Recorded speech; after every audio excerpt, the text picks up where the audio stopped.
CH-65 elite squad safety shelter magic association और hunters union ने मिलकर बनवाए थे। इन्हें ऐसे बनाया गया था ताकि कोई भी मैजिकल बीस्ट इन्हें नुकसान न पहुंचा सके और इनके अंदर बैठे हुए लोग पूरी तरह सुरक्षित रहें। साथ ही साथ इसकी सुरक्षा करने के लिए कुछ मैजिशियंस को भी वहां तैनात किया गया था। जहां आरव खड़ा हुआ था वहां ऐसी सेफ्टी शेल्टर लगभग 3 किलोमीटर की दूरी पर थी और आरव ये अच्छे से जानता था कि वो ये 3 किलोमीटर की दूरी का रास्ता अकेले नहीं तय कर सकता था। पूरा शहर मैजिकल बीस्ट से भरा हुआ था। मुझे स्कूल जाना चाहिए और फिर वहां से बाकी लोगों के साथ सेफ्टी शेल्टर तक जाना चाहिए। भले उनके पास ज्यादा अनुभव नहीं है, लेकिन आखिर है तो वो मैजिशियंस ही, आरव ने खुद से कहा। आरव का सोचना यह था कि अगर उसका सामना किसी एक मैजिकल बीस्ट से होता तो उसका स्पिरिट वुल्फ आसानी से उस एक मैजिकल बीस्ट से लड़ सकता था और फिर वो अपने फायर एलिमेंट की मदद से उसे हरा देता। सिर्फ एक मैजिकल बीस्ट आरव को नुकसान नहीं पहुंचा सकता था, लेकिन वो पहले ही देख चुका था कि पहाड़ी पर कितने सारे एक आंख वाले वोल्फ थे जो एक साथ शहर की तरफ ही बढ़ रहे थे, और वो जानता था कि वो इन सबका सामना अकेले नहीं कर सकता। इसलिए इस वक्त उसका स्कूल जाना ही बेहतर था। पहले स्कूल चला जाता हूँ, फिर देखूंगा कि आगे क्या करना है। ऐसे वक्त में एक अकेला इंसान कुछ भी नहीं कर सकता जब तक कि उसके साथ आर्मी चीफ मिस्टर सूर्यांश न हो, आरव ने मन ही मन सोचा। ये सोचते ही आरव सीधा स्टारलाइट मैजिक स्कूल की तरफ बढ़ने लगा। पहाड़ी के नीचे एक छोटा सा रास्ता पार करने पर ही स्टारलाइट मैजिक स्कूल का कैंपस आ जाता था। आरव इस बात से खुश था कि शहर के इस इलाके में अभी ज्यादा मैजिकल बीस्ट ने हमला नहीं किया था। कई लोग अपने घर के तहखाने में छुपे हुए थे और कई लोग सीधे सेफ्टी शेल्टर की तरफ भाग रहे थे। इस अचानक आई तबाही ने कितने ही लोगों को अपने खूबसूरत सपने से जागकर एक बेहद बुरे सपने में लाकर खड़ा कर दिया था। ये थी तो सच्चाई, लेकिन इतनी खतरनाक थी कि किसी बुरे सपने से कम नहीं लग रही थी।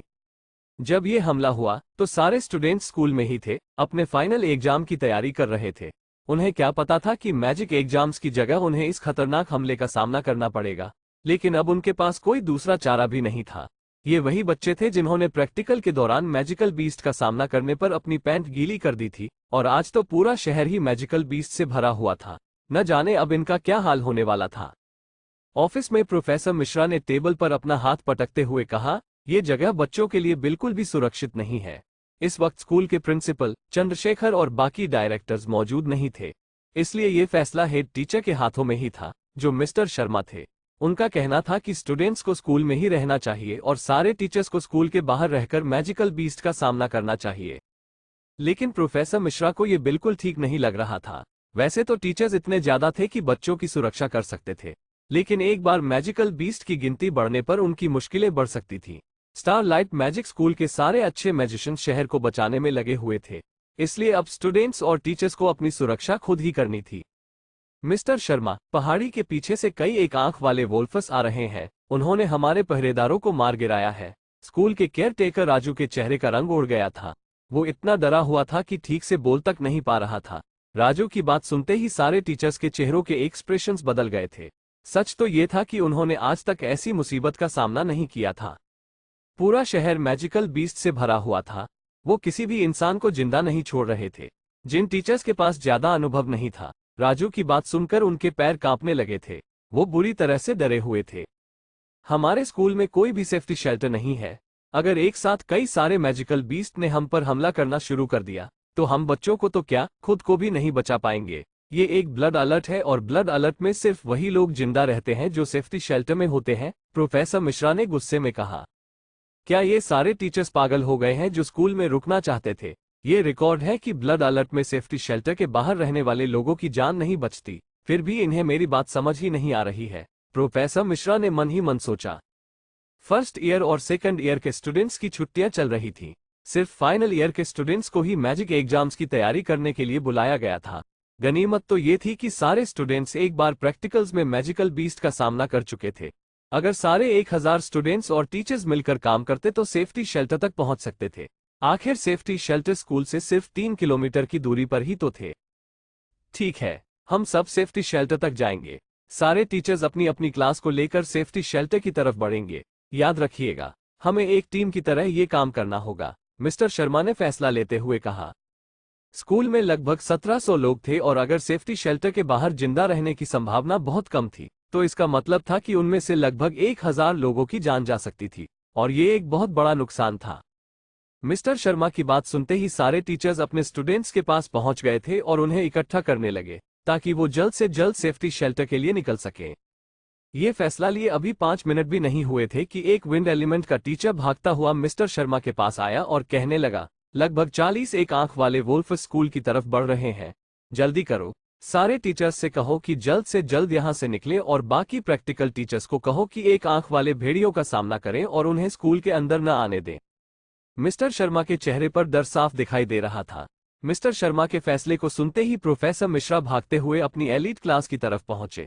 उनकी एलीट क्लास के बच्चे बहुत शक्तिशाली थे। स्कूल में कई ऐसे बच्चे थे जो अभी भी अपनी मैजिक स्पेल्स का इस्तेमाल नहीं कर पाते थे। उन्होंने कह तो दिया था कि उनके पास 1000 लोगों की शक्ति थी, लेकिन सच तो ये था कि उन 1000 लोगों में सिर्फ 100-200 बच्चे ही मैजिकल बीस्ट का सामना कर सकते थे। प्रोफेसर मिश्रा क्लास के अंदर जाने ही वाले थे कि तभी वो एक बच्चे से टकरा गए। जब उन्होंने देखा कि ये कोई और नहीं बल्कि आरव था, तब उनकी खुशी का तो कोई ठिकाना ही नहीं था। तुम तो संजीवनी झील में अपना मैजिक कल्टीवेशन कर रहे थे, प्रोफेसर मिश्रा ने कहा। सर, मैं अभी अभी संजीवनी झील से भाग कर आया हूं और किस्मत से स्कूल बहुत पास था।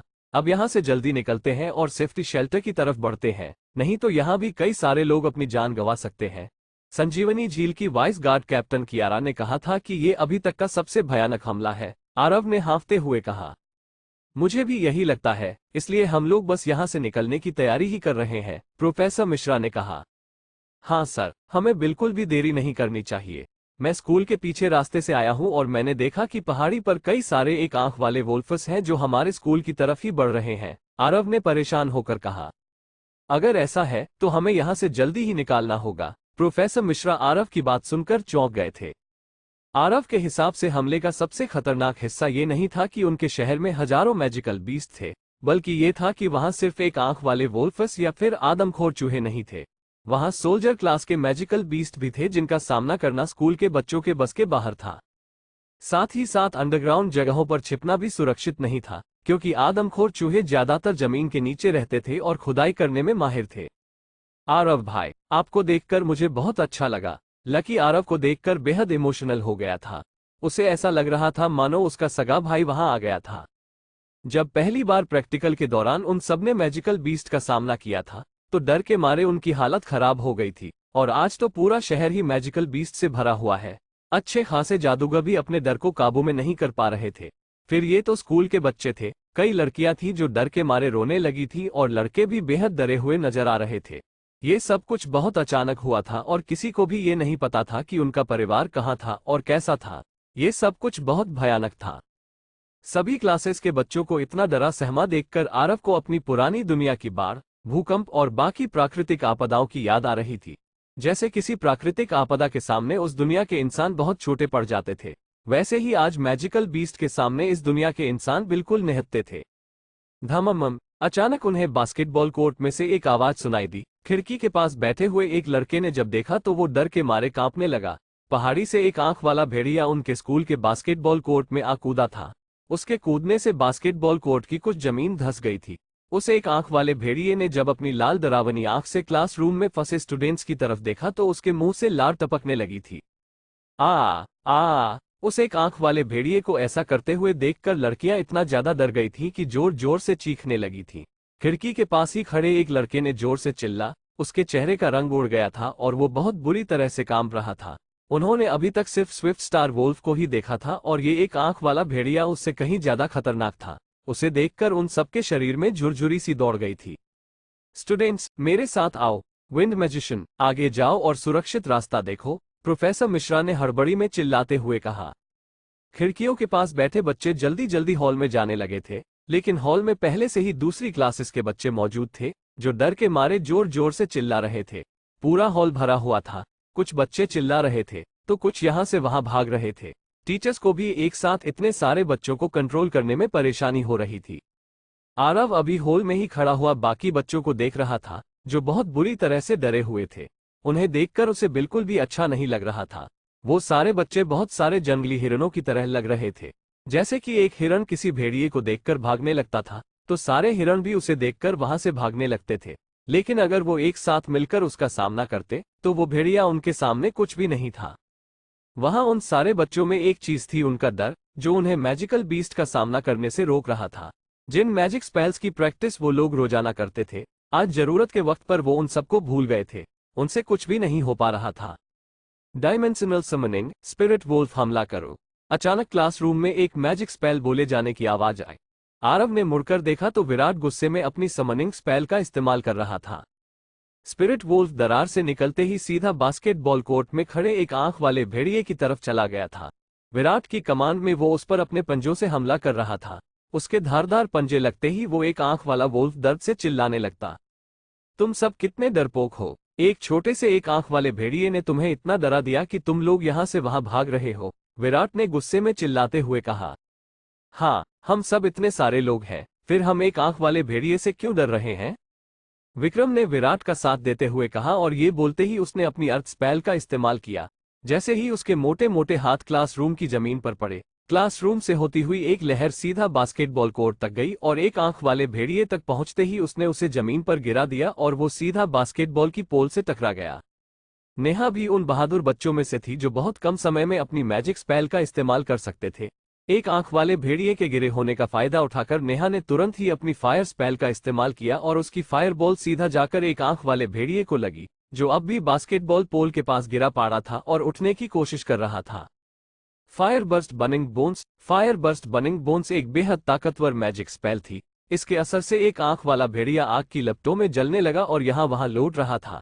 नेहा को देखकर अलग अलग क्लासरूम के लोग अपनी मैजिक स्पेल का इस्तेमाल करने लगे और इन मैजिक स्पेल्स को देखकर समझ आ रहा था कि ये प्रैक्टिकल टीचर्स का काम था।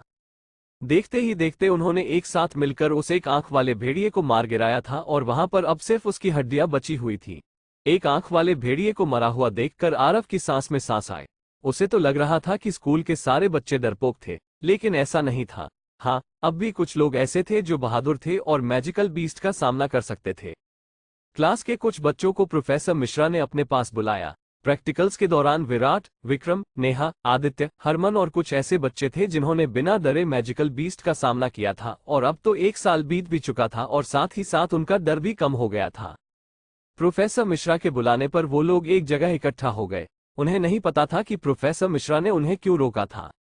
वैसे तो ये काम टीचर्स का है, लेकिन पीछे वाली पहाड़ी पर कई सारे जादुई भेड़ियों को देखा गया है जिसका सामना अकेले टीचर्स नहीं कर सकते, इसलिए हमारे पास तुम सबकी मदद लेने के अलावा और कोई चारा नहीं है। प्रोफेसर मिश्रा को आज तक इतना सीरियस किसी ने नहीं देखा था। सर, ये पल बहुत कीमती है, हमें बातों में वक्त बर्बाद नहीं करना चाहिए। आप जो भी कहना चाहते हैं साफ साफ कहिए। विराट खुद को बोलने से रोक नहीं पाया। हमें एक इमरजेंसी स्क्वाड की जरूरत है और मुझे डर है कि इस स्क्वाड में सिर्फ स्टूडेंट्स ही होंगे, इसलिए इसका नाम हम एलीट स्क्वाड रखेंगे, प्रोफेसर मिश्रा ने परेशान होकर कहा। लीड स्क्वाड मेन ग्रुप से अलग चलेगा, उन्हें मेन ग्रुप से आगे चलना होगा। स्कूल के लगभग 1700 लोग उस रास्ते पर चलेंगे जो ये एलीट स्क्वाड बनाएगा। पूरे स्कूल में तुम सारे बच्चों की जादुई शक्तियां सबसे ज्यादा है। तुम लोग किसी भी तरह एक टीचर से कम नहीं हो, इसलिए मैं चाहता हूं कि तुम सब मिलकर एक लीड स्क्वाड बनाओ और स्कूल के 1700 लोगों को सेफ्टी शेल्टर तक सुरक्षित पहुंचाने में मदद करो, प्रोफेसर मिश्रा ने कहा।